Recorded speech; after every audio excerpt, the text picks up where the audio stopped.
এই কি তুই এখানে দাঁড়িয়ে আছিস কেন? এ দা দা দা তোর জন্য আচ্ছা বুঝেছে এখানে কিছু রয়েছে, ও না বুঝেছে।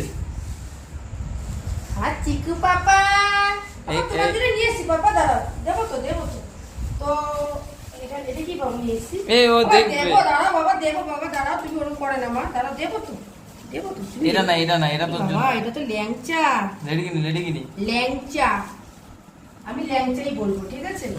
একটা ল্যাংচা হবে। এটা গরম তো, হ্যাঁ এটা এটা গরম গরম মিষ্টি। রসগোল্লা। তুমি এসব খেতে পারবে না। আরে বাবা রে, টেবিলে বলে তুমি তো খেতে পারবে না সোনা, তোমারটা আছে, দাঁড়াও এই দেখো তোমার দুটো প্যাকেট। ও এগুলো খেতে পারবে না দেখে আমাদের সবার জন্যই আনা হয়েছে, কারোর জন্য কিছু বাদ দিইনি আমি। ও খেতে পারবে না দেখে দাঁড়াও, খুলে নিয়ে এটা দাঁড়াও। 50 করে দুটো। ও এই যে এটা আমার চিকু বাবার জন্য, এই যে দেখো, ওকে আমরা মিষ্টিটা দিই না বুঝেছো, ক্রিমি হবে তো।